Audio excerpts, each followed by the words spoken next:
another violation of our rights. The requirement for a speedy and public trial grew out of the fact that some political trials in England had been delayed for years and then were held in secret. Yeah, we're getting that bad. The Fifth Amendment states that the accused shall know the charge and shall face the accuser. Glendora requested a deposition. She received a form that something omitted the complete information is the meaning of it. She requested a real deposition, a real police report from Pat Lupe, dear as she is, who never acted on said request. Glendora requested from Pat a second time a deposition that tells the story. Since the skeletal form given her was totally insufficient and inadequate, I showed it to you. It's nothing but a form. Any 6-year-old could fill that out. This is another violation of rights. I was entitled to a comprehensible and detailed deposition, not that lazy cover-up from form sheet by Stead. It is incredible how dishonest you people are about rights. Then in court, Stead starts reciting a whole pile of alleged facts that I knew nothing about. This is ambush. And the purpose of discovery, that is a deposition, is to prevent ambush. Trial by ambush is not allowed in New York State. Then in court, when I asked to have a written record of these allegations and so-called facts coming up at me in rapid succession, you deny me that right. I have a right to know what I'm accused of. This had better be on the record. I do not have much confidence in your court stenographer, Helene Markovici, who had no business card, who missed several times on readback, and who answered unprofessionally as to the number of pages, price per page, and when will the minutes be ready. Truly amateur, unlike the 30 sets of minutes Glendora has bought in New York Supreme Court and in the United States District Court. The price in the United States District Court is $3.35 a page. Glendora court stenographers' minutes are a ripoff. You have to wait weeks for them. They are not accurate, and they are grossly and shamefully inflated in price. A person has a right to make his own record on tape at no cost and instantly available. The Federal Judicial Center did an extensive survey of stenographer minutes versus electronic minutes. The electronics won hands down over the stenogs as to speed and accuracy. We should not have to put up with courts that we do not keep up with, that do not keep up with the times. Court stenographers are a big factor in Glendora's being in forma pauperis. Stead, Henn, and Berry have no defense and never will have. Henn and Berry did not identify himself to Glendora with anything in writing. G does not know how to spell his name. Anthony Grant was a good corporation counsel, as was our John Holden, but the Democrat spoils gave the job to Henn and Berry, who has disgustingly sold his soul like Dr. Faust and at a cheap price, just as Stead has. Insert, it is good that the New York State court officers do not wear the American flag on their shoulders because they are shamelessly un-American. Glendora, upon information and belief, alleges that Stead is guilty of malicious prosecution. Glendora has been so outraged by the dereliction of duty, the failure to respond to summons, the ignoring of the law, the overlooking of the enforcement of the law breaking by the White Plains Police, by their lying, by their cover-up, day after day, for 3 years, their duplicity and deviousness, that she strongly suspects Officer Stead of malicious prosecution. She has exposed Supra on her TV program at least 50 times, playing recordings of their dereliction over the telephone and in person. The graphics state, where do you go when the White Plains Police break the law? Where do you go when the White Plains Police break the law? The last time Glendora appealed a decision order of the White Plains City Court, it was Judge Holden's, and the judge lost to a pro se. His sister lives on my street, Greenridge, and Judge Holden introduced Glendora to her one Sunday morning when Franklin and Glendora were on their way to the church in the Highlands. Glendora likes Judge Holden. That's where Evans Brewster is a member but never goes. Glendora likes Judge Holden, has known him for several years, but is disappointed in his prejudice and bias on vehicle and traffic court for the White Plains Police. She has monitored him rule in their favor over 40 times with repeated, considering the mental state you were in at the time, I find you guilty. Now, Judge Holden's name tag was left unclaimed last night at the Judge Wood retirement dinner at the Marriott. Evans Brewster was there, who never goes to church. He belongs to the church in the Highlands. There were 500 people there, judges and lawyers and JHOs, judicial hearing officers. Now, let's deal with the 14th Amendment, as Glendora's right to same was wrenched from her on 3/28/96 Wednesday, 10:15 That's 1/28, excuse me. It should be 1. No, it's 3/28. That'd be March the 28th, the day of the trial, mock trial, 10:15 to 12:50 p.m. in the City Court of the City of White Plains. Now, Amendment 14 says, nor shall any state, in this case New York State, deprive any person of life, liberty, or property, they deprive me of all of this, without due process of law, nor deny to any person within its jurisdiction the equal protection of the law. I did not get the equal protection of the law. The right was violated heinously during this time and location. Now we have a few more. Table of Authorities, New York Statutes, Civil Rights Law, Article 2, Bill of Rights, Section 2. Supreme sovereignty of the people. No authority can, on any pretense whatsoever, be exercised over the citizens of this state, but such as is or shall be derived from and granted by the people of the state. Well, what happened in White Plains City Court was not derived from and granted by the people of the state. New York Statutes, Article 2, Section 10. Neither justice nor right should be sold to any person, nor denied, nor deferred, and writs in process ought to be granted freely and without delay to all persons requiring the same on payment of the fees established by law. Another one, New York Statutes, Article 2, Section 40C, discrimination. All persons within the jurisdiction of this state shall be entitled to the equal protection of the laws of this state or any subdivision thereof. Then we have New York Statutes, Judiciary Law, Chapter 30 of the Consolidated Laws, Code of Judicial Conduct, Canons 1 to 7. And there's a whole pile of those that were violated by Judge Friedman. Upholding the independence of the judiciary? Not at all. He kowtowed to the Corporation Counsel, Hennenberry. Avoiding impropriety and the appearance of impropriety? No judge shall lend the prestige of his or her office to advance the private interests of others. Impartial and diligent performance of judicial duties. Adjudicative responsibilities. A judge shall be faithful to the law and maintain professional competence in it. A judge shall be unswayed by partisan interests. Well, this judge was certainly swayed by the Corporation Counsel. A judge shall maintain order and decorum in proceedings. A judge shall be patient, dignified, and courteous. A judge shall accord to every person who is legally interested in a matter his or her full right to be heard according to the law, and that my videotape evidence was taken away from me. A judge shall dispose promptly of the business of the court. A judge shall abstain from public comment. And then we have a few more laws that were broken in that court that day.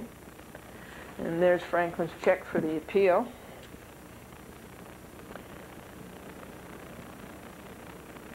And then we have United States Code, Title 42, 1983, that nobody under color of state shall take away your rights granted to you by the Constitution and by Congress. And then we have Title 42 of the United States Code, 1985, conspiracy to interfere with civil rights. The conspiracy was between Hennenberry and Judge Friedman, and obstructing justice, and also Police Officer Stead.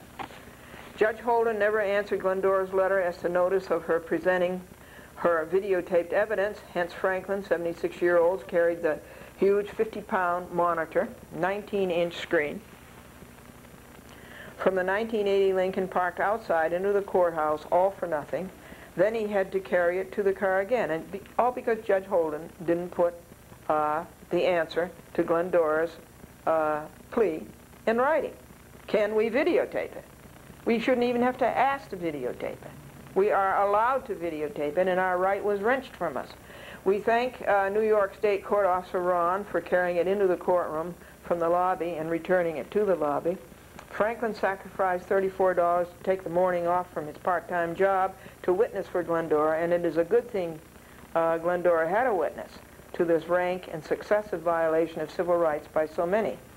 The bench was noticeably obsequious to the Corporation Counsel, granting objections and apologizing for any overrules. There was obvious collusion and camaraderie between judge and Corporation Counsel. Note, at the end, Henenberry followed Judge Friedman to the judge's chambers out back. They all work for the city. We have here, naturally, buddyism.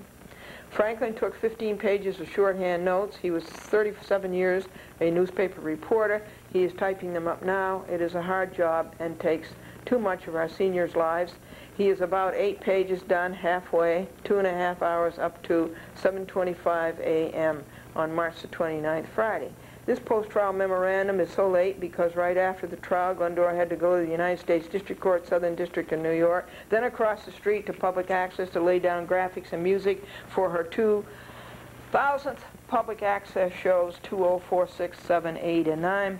That night she got up at 2 a.m. to videotape what happened in the White Plains City Court, 10:15 a.m. to 1:15 p.m.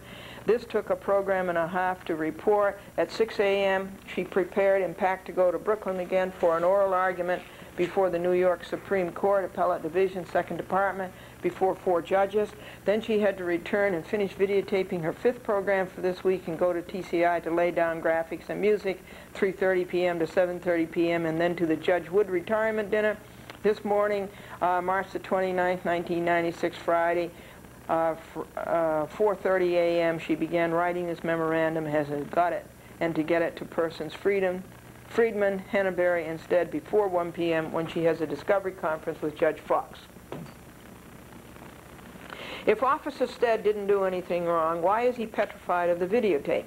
If he is so innocent, why doesn't he want the videotape seen?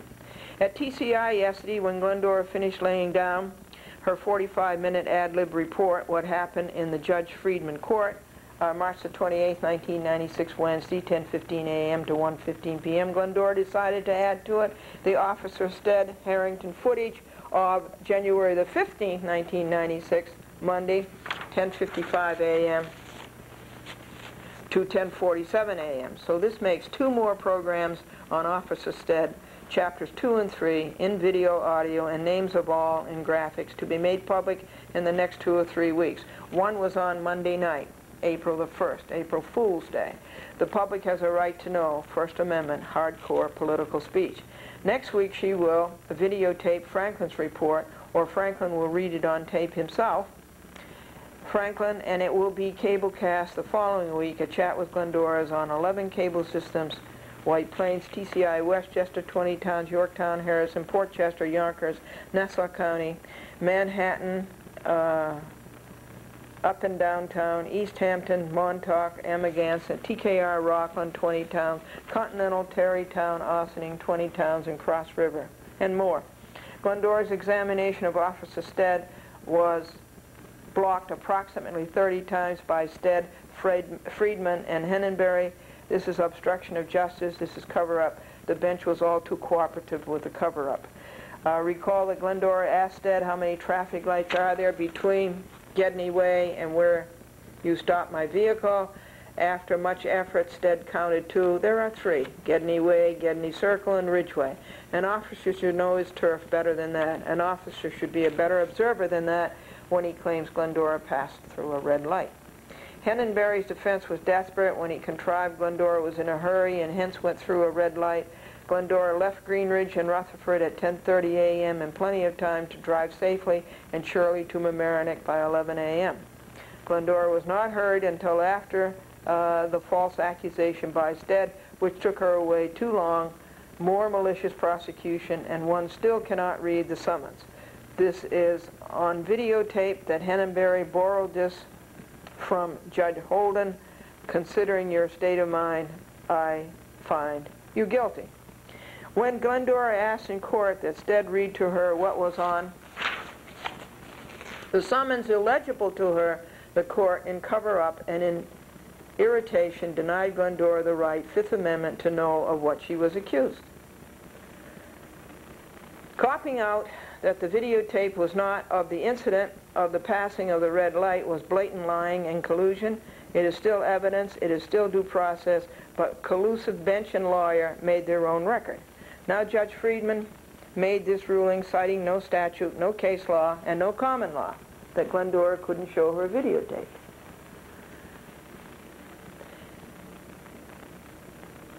It legally had no basis. Glendora pointed this out to him in protest. Unjustly, he refused to reconsider Federal Rules of Civil Procedure, Rule 60b-6. He was poisoned by desperate Henenberry and Stead before Glendora arrived. How did Henenberry get a copy of Glendora's letter to Judge Holden? It was a copy because Bob Holt's picture was not on the back. Henenberry should have known enough to present the original.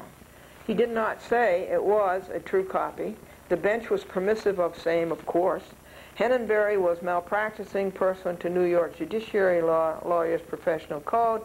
If you are going to request the litigant draw her route, you provide a desk and a legible map, and you do not ambush her. Glendora's route was south on Greenridge, past Judge Holden's sister's house to the end of Greenridge, left on Gedney Way to Mamaroneck Avenue. She was there at 10:35 a.m. Officer Stead did not sound a siren. As he testified, there was no siren. Glendora saw the flashing lights south of Mamaroneck and Rhea, 0.7 miles, 7/10 of a mile from Gedney Way and Mamaroneck. Why did he wait so long to stop her? Why did he wait 7/10 of a mile? Stead had no probative cause to stop Glendora.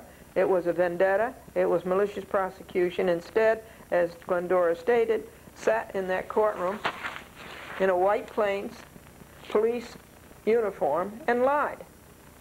Point 50. When Glendora said to Stead, we're on page 20, you don't mean on a school day, because it isn't a school day, that should have been clear to Stead that Glendora was under the impression that he was talking about Gedney Way and Mamaroneck. Further, Stead said, there are only two red lights between and counting Gedney Way and Mamaroneck, and where he stopped the vehicle. There are three: Gedney Way, Gedney Circle, and Ridgeway. Henenberry did not bring a map of same. Due process mandates a judge shall have no personal interest in the verdict. Well, this judge did, to placate the corporation counsel for some political reason. Officer Stead failed the 4 criteria of a good witness. He bombed dismally. The worst performance was on clear recollection. The second worst was on command of facts. He was not credible. He was obviously lying. Glendora still challenges Stead's eyesight and veracity. Now, every other traffic case, about 40, Glendora is monitored in White Plains, was defended solely by the officer, but Stead and the bench knew they were in for trouble and invoked the corporation counsel. And Glendora was bullied by all three. And Glendora has never seen a corporation counsel defend a White Plains officer in vehicle and traffic. What was Stead's motive for covering up snow on the ground? He couldn't remember if there was snow, and there was 7, as you saw in the videotape, 7 feet of piles of snow. As the videotape shows, why did Stead and Judge Friedman want to discount the effect of snow? The videotape clearly shows that Officer Harrington had no tie on, that they were a traffic hazard, the two of them in the cruiser, that they blocked a resident's driveway, and that they were excessively slow.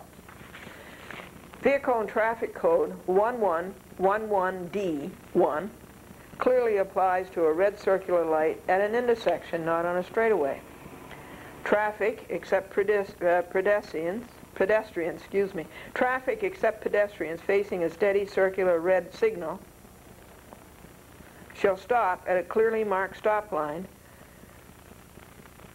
but if none, then shall stop before entering the crosswalk on the rear side of the intersection, or in the event there is no crosswalk, at the point nearest the intersecting roadway, where the driver has a view of the approaching traffic on the intersecting roadway before entering the intersection, and shall remain standing until an indication to proceed is shown. And I did that. And here's the traffic ticket that I've shown you is totally illegible. A person has a constitutional right to have an accusatory instrument that is legible. Why did Henenberry have all the maps ready when he didn't know what Stead was talking about? Glendora exercised her right for trial by jury. She told the clerks. The clerks said there was no trial by jury in V&T cases. I wonder if that's true. And this case should be presented to a jury. I'll go answer the phone. That was 9X call, looking for business. And I'm going to read you the law on that. When you tell them not to call, and they keep on calling. There was bias from the bench. Maybe this will be the vehicle and traffic case of the decade. Stead's ticket is faulty. Stead said the summons is returnable on the 27th. That was a Saturday. This is all on videotape. You've seen it. He does not know his job, Commissioner Dolce, Chief Bradley, and Captain Quinn. How can you be in the company of a police officer all day and not know his badge number? This is testifying credibly, quote, unquote. Henenberry made statements in his redirect instead of asking questions. Judge Friedman kept saying, not relevant, quote, unquote, to Glendora's question of Stead. But he did not say irrelevant to Corporation Counsel's questions about Glendora's relationship with ABC, CBS, and NBC. What's that got to do with the traffic ticket? Finally, look at Glendora's driving record. You will see it is clean and has been for years. Laws are our protection. Breaking them is foolish. Teach the same to the White Plains Police. Dated White Plains, New York, March the 29th, 1996, Friday. 23rd snowstorm of the season. Yours in truth, Glendora. Chat with Glendora. Glendora swears under penalty of perjury that she has hand-delivered on March the 29th, 1996, Friday, a copy of this memorandum of law, post-trial, upon Corporation Counsel Henenberry, City Hall, and upon Officer Stead at the Public Safety Center. Glendora wishes to order the minutes of her proceeding before Judge Robert Friedman, March the 27th, 1996, Wednesday, 10:50 a.m. to 12:50 p.m. She wants these minutes for purposes of appeal. Please give your price and your date as to when you can produce same as soon as possible, like a couple of days. Glendora, Box 416, White Plains, New York. Now this, I went out into the snow. First, the copies had to be made. And I went out into the snow, and I walked to City Hall, 8 blocks. And I asked a woman to sign for this. I don't know how the law department can be unlawful, but it certainly is. And she says, oh, I can't sign for it, and I maintain that anybody can receive a paper. And she made me wait and wait and wait, and finally she came back and she says, I can sign for it. They said so. Her name is Amy. Now the same thing happened yesterday when Franklin went to the law department to serve a paper upon Henenberry. I don't see how a corporation counsel can be a fugitive of service. I don't see how any lawyer can be and not know any more than that. But we have one in White Plains. Then I walked from the White Plains City Hall, and as I was walking along, I was looking at the sidewalk because of the snow and the slush and slipperiness. And a man went by and he said, keep up the good work. And by then he was there. And I looked back at him and he put up his thumb like that to keep up the good work. And about 2 minutes later, I was still walking toward City Hall, and another man went by, and when he got down here, he turned around and says, "Glendora!" And he started talking about watching the program on TV. So I walked down Martine and over Court Street and down Coropus. No, I didn't. I walked down Main Street and over Court Street and down Martine to the City Court, and we got this handed in to Judge Friedman, and the stamp is here, received. And their stamp is not very good, let me tell you. Oh, this one's all right, 11:39 a.m., March the 29th. And I went down to the police station, and I said to the man at the window, will you give this to Officer Stead? And another man came on and looked over his shoulder, another policeman in uniform, and I said, will you sign for it? And the man says, we'll take it and give it to him, but we won't sign for it. Isn't that great? The image I have of the White Plains Police, and you probably too. Did the police tell the truth? Where do you go when the White Plains Police break the law? And then that was the end, and then I went to the conference with Judge Fox. It was the discovery conference about TCI breaking the law and taking away our public access channel, just because they don't like what we say. Then on that Saturday was nothing to do on this, but Sunday I get the decision from Judge Friedman, and it's atrocious. And I will someday take every line of that and point out where it is illegal, where it is prejudiced, where it is unconstitutional. And then on Monday morning around 4 a.m. or 3 a.m., I wrote an order to show cause.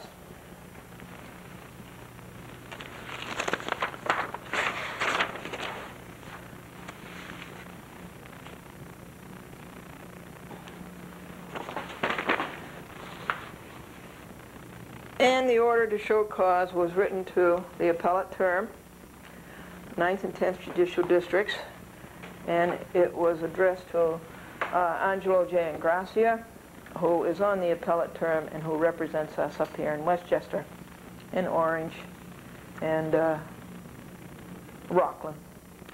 And it says, upon reading this, you make out this order to show cause, and then the judge signs it and puts in the dates. So you read it as if the judge had written it.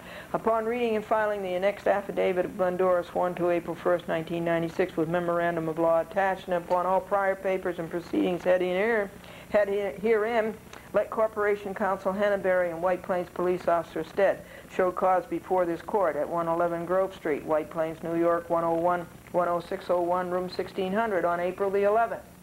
1996 at 9:30 in the forenoon, or as soon thereafter as Glendora may be heard, why an order should not be made, staying all proceedings in the lower court until determination of the appeal, and granting such further relief as the court may deem just and proper. In his decision,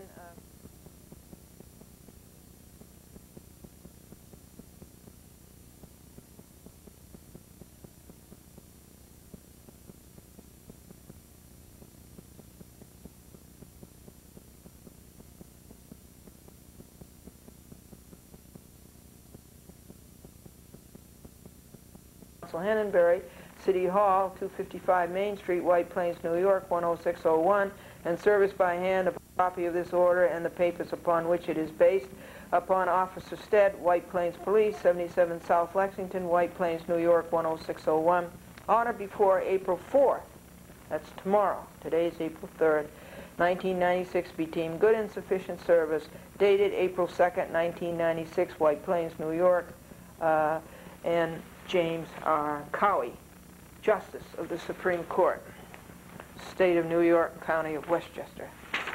And this is what is called conforming, and that's how you conform it.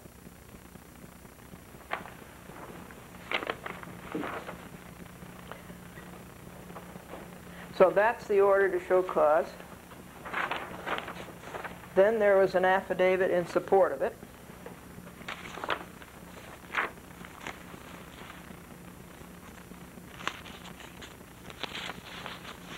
And that says, Glendora being duly sworn deposes and says, I am the defendant pro se in this action where I was wrongly accused of passing a red light and where the lower court wrongly ruled against me.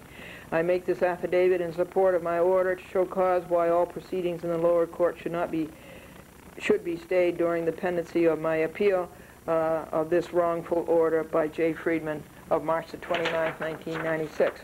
This motion must be brought by order to show cause since J. Friedman ordered payment by April the 12th, 1996. Since the police officer failed to make clear which red light he was talking about, he never made it clear to me. I thought he was talking about the red light at Gedney Way. And when I said not on a school day, no right turn, he should have said then, no, I'm talking about the red light at Gedney Crossing, Gedney Circle. Since the lower court denied my constitutional rights heinously and I was denied due process, I am confident I will find justice in the appellate term, 9th and 10th Judicial Districts, Judges Andrew DiPaolo, Angelo Ingrassia, and Patricia Collins. Glendora's member of law is annexed here too, dated April 1st, 1996, White Plains, New York. Yours in truth. Under penalty of perjury, Glendora swears she has written the affidavit order to show cause a memorandum law and has told the truth, the whole truth, and nothing but the truth. There's very few people who can say that around these courts. And then attached to it was the absurd decision by Judge Friedman. And as I say, we'll take that apart sentence by sentence, and you'll hear about that in weeks to come. And attached to that was the summons, no, not the summons, a notice of appeal from the White Plains City Court. And it's through Janine Pirro, because going through a red light, Richard Farina told Glendora's quasi-criminal. And so that is the notice of appeal. So I went to the chambers of the administrative judge, Angelo Ingrassia, and I asked I told him I had an order to show cause, and the court officer named Joe took me in, and to Richard Farina, whom I know quite well, and Richard Farina told me that Judge Ingrassia doesn't sign orders to show cause for things like that, for vehicle and traffic, because it's under the criminal procedure law instead of the CPLR, the civil practice laws and rules, and it's section 450.60, something like that, that any such order to show cause has to go to the Supreme Court. And so he referenced me to Nancy Mangold, who is the chief civil clerk of the Supreme Court, state of New York, and she went over the matter with Richard Farina on the phone, and then the next thing I had to do was to go change my papers and white out the appellate term and insert the Supreme Court, County of Westchester. It's all the appellate term's the Supreme Court of the state of New York, but I had to take out appellate term and put in County of Westchester. And so we did that.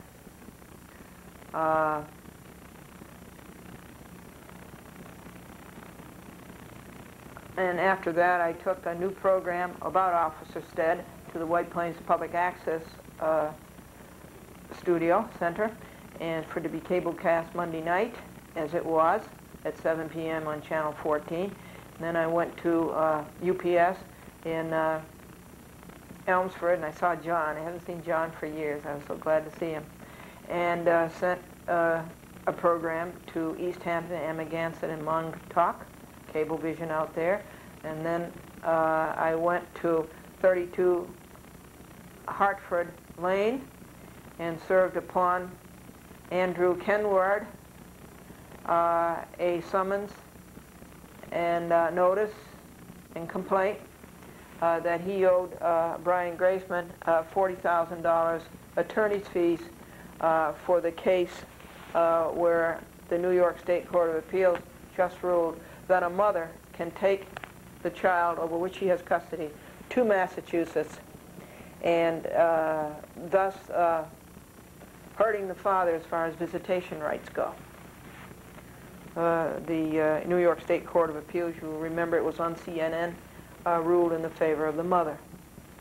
and making it quite hard on the father for visitation. And Mr. Kenward, I knocked on the door and he says, yes. And I said, are you Andy Kenward? And he answered through a window downstairs in the basement. And he says, yes, who are you? And his name was on the mailbox too, great big letters. And I said, I'm Glendora and I have a paper for you. And then he says, oh, there's nobody who lives here by that name. So I said, yes, there is, and that person is you, and you were served. And I went down and I put it on the sill up against the window where he had opened it and then shut it very quickly. Monday, April Fool's Day, and then I picked up Franklin, and we went and revisited the scene, Gedney Circle, and the light, where Glendora was wrongfully accused of passing that said red light. And then we came home, and I had to talk to the TCI lawyer for 50 minutes over the discovery that I am demanding, the documents I am demanding. And he's so devious.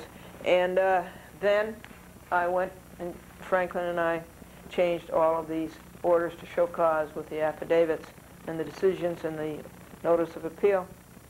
Then we went to the county clerk and we filed them. And it has an index number, folks. Let me give it to you. The index number is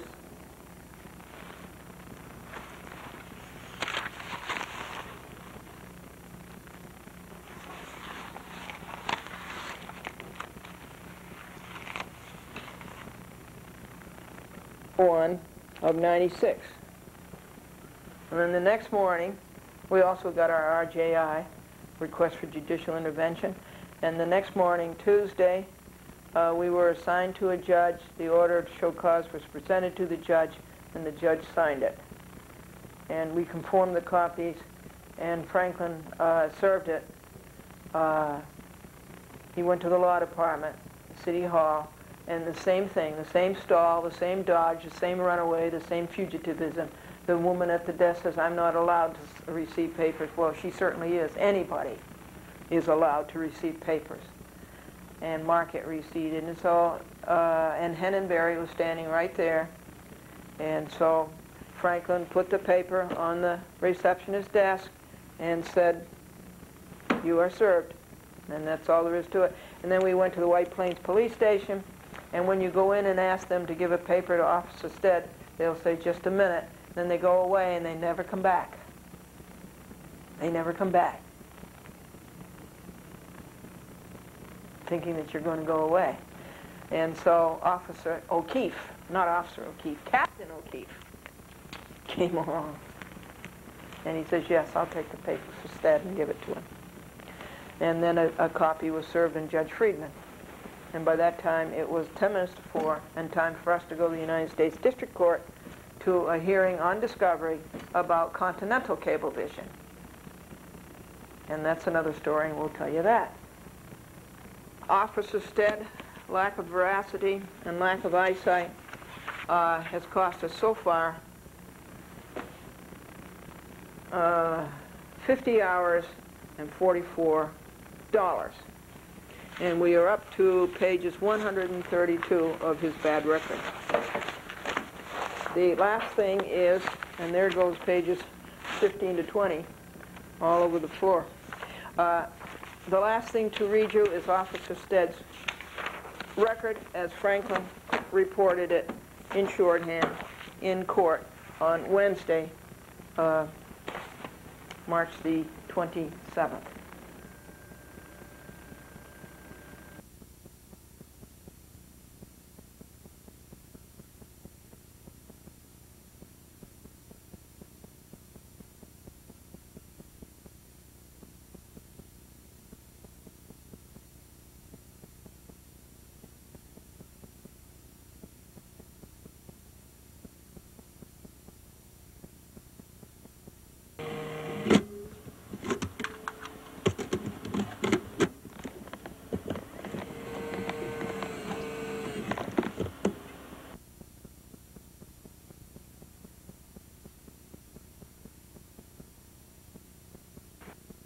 Glendora then asked Stead,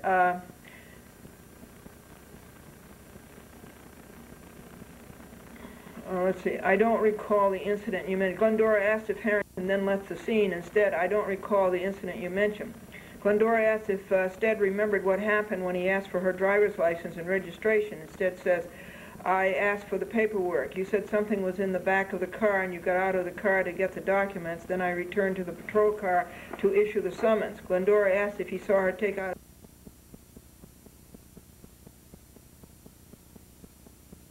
Glendora asked if Stead remembered what happened when he asked for her driver's license and registration. Instead says, I asked for the paperwork. You said something was in the back of the car and you got out of the car to get the documents. Then I returned to the patrol car to issue the summons. Glendora asked if he saw her take out a videotape camera from the back of the car and if he recalled what he said. Instead, I don't recall. Glendora reminded him, you said that can come later. Show me your license. Glendora asked, did I hand you my insurance card? Stead says, I don't recall. That is not necessary for purposes of issuing a traffic ticket. The judge said there was no testimony about an insurance card. We're up to page 3. This is Franklin's report of what happened in the Judge Friedman court Wednesday, March the 29th. Glendora interposed that all these things are on the videotape, that she was denied an opportunity to show, and repeated her request to offer the videotape as evidence. Judge Friedman says, I ruled on it and you have an objection. I am not going to reconsider. The court has denied it a second time. Glendora, did you tell me the summons was returnable January 27th? Stead, yes, I did. What day of the week is that? Stead, I don't know. That was a Saturday, Glendora told him. Glendora asked Stead, what did you say I did wrong? Before that, I asked him, does White Plains City Court convene on Saturdays? No. Glendora asked Stead, what did you say I did wrong? The court sustained an objection and said that was answered in Stead's testimony. Glendora said, did I go through a red light? The court, that has been asked and answered. Glendora asked Stead, did you see on TV the videotape of what you did? Stead, I did not. And Henenberry started to raise a fuss about having the videotape on TV. Glendora asked Stead, did you see on TV? No. Glendora pressed, did anybody get killed? Stead, no. Was there a close call? The court sustained the objection. Was anybody endangered? Stead, not to my knowledge. Glendora asked Stead what he said when he handed her the summons. Stead, I have issued you a summons for failing to stop at a red signal at Mamaroneck Avenue and Gedney Circle. That is all I remember saying. Glendora, even after I asked you to read the summons, which was illegible? Stead says yes. Glendora declared that while murders, robberies, and rapes were happening, you were off on a trivial pursuit. She asked Stead how long it takes to go from Gedney to Ridgeway. He asked which Gedney, and then replied from Gedney Circle to Ridgeway is a minute. The court said this was not relevant, and Glendora replied, it is a question of innocence, not relevancy. Question by Glendora to Stead, do policemen lie? Judge said, not relevant. Glendora, when I say circle, I want a clear record. What does the sign say approaching Mamaroneck Avenue? Stead, I don't know. For the record, it allows right turns on red except during specified daytime hours on school days. Was January 15th a school day? It was a holiday. Stead acknowledged, to my knowledge, the children were not in school. Glendora emphasized, it was Monday, January 15th, Martin Luther King Day. Were the schools open? Stead, not to my knowledge. The court, it has been answered. Glendora, I asked for a deposition so I wouldn't be taken by surprise. The court noted Glendora has asked questions more than is normally required in a deposition. Glendora asked, do I have a copy of what he said in writing? Judge, let us proceed. We're up to page 4. Glendora questioned whether the brief deposition Stead sent her on request equated with his testimony, and then she asked to have read again. The judge refused, saying the court has taken notice of something. Glendora asked Stead that what the visibility was on January 15th. He declined to say whether it was 100% or 50%, but he agreed to characterize March the 27th, the trial day, as a clear day. And he added, to my recollection, January 15th was a clear day. Glendora, did I ask you to read the summons? Stead, I don't recall. You questioned what you were charged with. Glendora noted that policemen can't read the summonses. In reply to Glendora's question, Stead said the patrol car was parked on the shoulder of the roadway when they stopped on Mamaroneck south of Ridgeway. He said, I do not know how wide the shoulder is. Glendora's testimony. At 10:33 a.m. January 15th, Monday, I was driving down Gedney Circle toward Mamaroneck. The snow piles were tremendous. They were huge, maybe 9 or 10 feet. I stopped for the red light and to read the sign. Right turns on red except during certain daytime hours on school days. I stopped a second time when I reached this point where I could check and see, with no snow obstruction, traffic coming down on Mamaroneck. There were no cars coming, so I entered Mamaroneck Avenue. Driving south on Mamaroneck near Rio Way, I noticed the flashing lights of a police car behind me. That was the only notice I had. I pulled over, and it was just at the house next to the corner and the house next to it. I waited for two officers to approach my vehicle. Harrington was on the left, Stead was on the right. I saw a White Plains police on duty in the middle of the day, not wearing a necktie. Harrington was not wearing a necktie. I said the sign allows right turns on red except on school days, and this is not a school day. Officer Stead says, oh, and Stead seemed to be taken aback by the fact it was not a school day.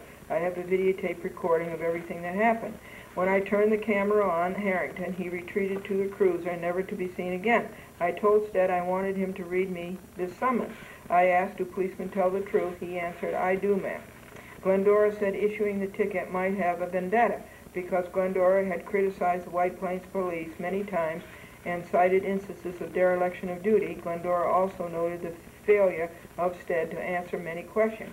She said she left the scene at 10:47 a.m. We are on page 4. Hennenberry cross-examination. You wrote a letter to Judge Holden. He asked Judge Friedman to have it marked number 1 for identification as people's evidence. That is, Hennenberry did. The letter of March the 27th questioned Stead's eyesight and veracity. Judge Friedman observed he doesn't see what importance that has. Either the judge or Glendora said Judge Holden does not discuss the incident. Hennenberry cited Glendora's asking Stead to please hurry up in writing the ticket and suggested that Glendora was in a rush, and that's why she was thrown through the red light. Glendora explained that she was not in a rush until after I was stopped. I was not in a rush until I was delayed and badgered. And I wasn't. I left Greenridge at my home at 10:30 a.m., plenty of time to get to Mamaroneck by 11 o'clock. And I would have been there by 11 o'clock if I hadn't been held up by this slow police officer. Hennenberry asked where Glendora was coming from my home on Greenwich Avenue. He wanted to know how she got up to Gedney Circle. She explained off Greenwich Avenue, connected with Gedney Circle, then made a right turn on Mamaroneck. But it wasn't Gedney Circle, it was Gedney Way. You see, Stead did not make it clear to me the difference between Gedney Way and Gedney Circle. Hennenberry then produced maps to show Gedney Way and Gedney Circle and the difference. Then he commented on the ABC, CBS, and NBC on Glendora's letterhead. Do you have a connection with them? He wanted to know. Judge Friedman couldn't see any relevance. Glendora explained her long-standing connection and pointed out the initials are not logos. The long-standing connection is that I'm a customer of NBC, ABC, and CBS, and I buy their airtime. And that's the job of Glendora TV ads. Glendora then went back to Gedney and Greenridge and Mamaroneck and said this is just a question of fact that this court has to decide. Judge Friedman reserved decision, but Glendora asked for her closing argument 5 minutes. Glendora said, I did not go through a red light. I observed every traffic law in that intersection. I read the sign. I went into Mamaroneck Avenue. And I'm talking about Gedney Way. But Stead didn't make it clear that he was talking about Gedney Circle, the next street down. I was not on Mamaroneck, as he testified. Should not allow this entrance into his cross-examination. The important thing is evidence of what Officer Stead did to me. He couldn't see me when I came onto Mamaroneck. He did not see, hear, or remember. I am not guilty. He followed me a long time to find an infraction that was a little more substantial. He thought it was a school day, and I made a turn on red. Then he found out it was not a school day. I have no desire to go through red lights, and I will not break the laws myself. I am cautious and a safe driver. Now, letting a defendant give his evidence is un-American and not letting a defendant give his evidence is un-American and unconstitutional. You cannot decide fairly and squarely until you have seen the evidence. The evidence show how much snow there was. It was a lull after the storm. It was beautiful. This man is guilty of sitting in a policeman's uniform and lying. I guess he will see finally. I will say it was a vendetta because I caught the White Plains Police Department repeatedly in dereliction of duty. Glendora told the judge that was your opportunity to review your opinion. Judge Friedman said, I am not stating an opinion. No, ma'am. Glendora, no more opinions. This is going to a court of review. This seems out of place, but it's in the notes. Glendora said, this is Franklin writing to you. Did Harrington turn his back on Glendora? Stead, I don't recall. Glendora, did Harrington go back to the cruiser? Stead, at some point he went back to the cruiser. I don't know. Glendora, what was he doing to support you? Why do police go in tandem? Officers go in tandem for the safety of the officers and the other people around. Stead says, I don't recall.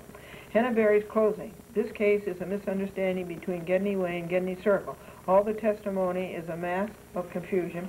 Officer Stead had a clear view from 150 feet behind of the defendant's car going through a red light. The officer is giving credible testimony that she went through a red light. Judge Friedman ended the trial in reserved decision. He noted it lasted about 2 hours and the time was 12:40 p.m. Franklin Buell, March the 30th, 1995. And here are Franklin Buell's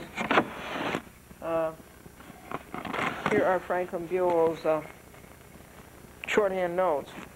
And right after Judge Friedman went to his chambers, Henneberry went right on his heels for ex parte to get Judge Friedman to decide against me. And so Judge Friedman did. It was wrong. It was unjust. And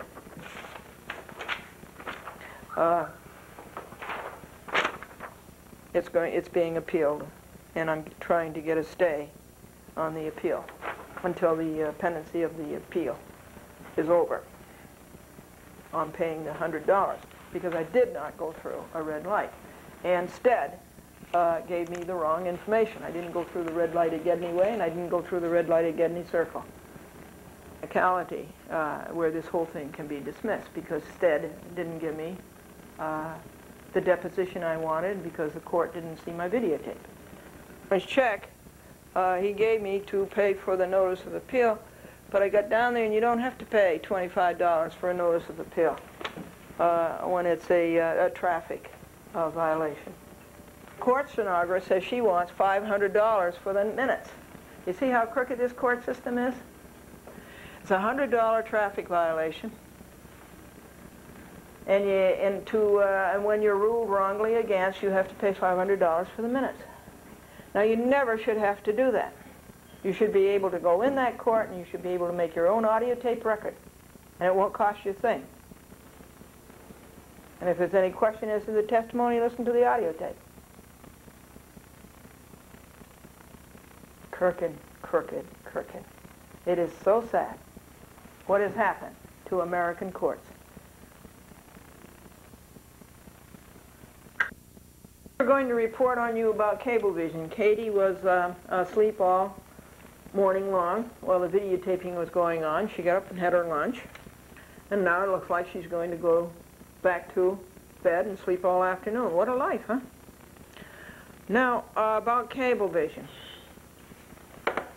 First job on Cablevision when I got a chance after all those court appearances was to go back to, for the record, Glendora corrects the lies in the Judge Bryant Court of February the 28th, 1996, 3 to 3:40 p.m. And that's a very, very, very long paper because there were a lot of lies. And so that got all done. And it was mailed out, ready to mail on Saturday and Sunday. And then it was mailed on Monday, April Fool's Day. And so that's all taken care of, and the copy was delivered by hand to the Judge Silverman Court. And copies went to Perry and to Grafman and to Bryant. And to our three judges who told Bryant to get this case resolved, that would be Judges Minor, Van Graflin, and McLaughlin. Further, you remember that big stack of pile of 8 things that had to be done on Cablevision because it had to be postponed so long because of the law-breaking of TCI. Well, that big pile has gone. It's all been processed. I will read you the fruits of that in a while. And then to see this videotape. Oh, I wish I could show you this videotape. It's about a trial. And it takes how a case moves through, a civil case moves through the district courts. And this videotape is so good, I'd love to show it to you. That's a luxury, though, because we have so many other law-breaking to report upon, we can't do the nice things. And then this log got out.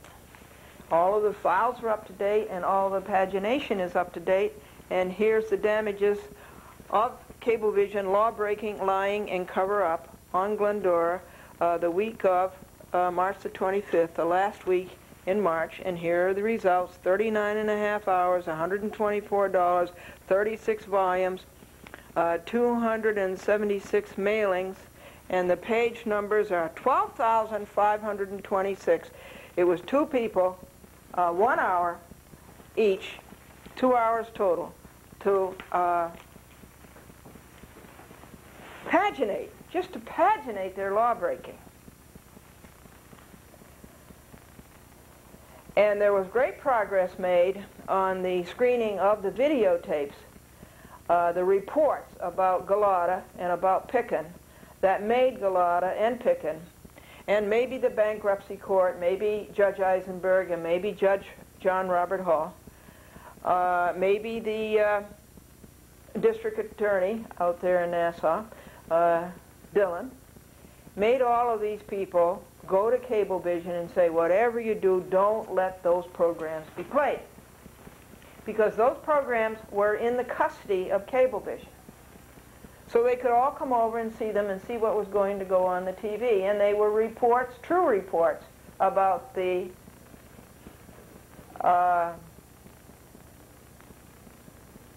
dereliction of duty, oath, and office of these political people in Nassau County. So they didn't want you to see those.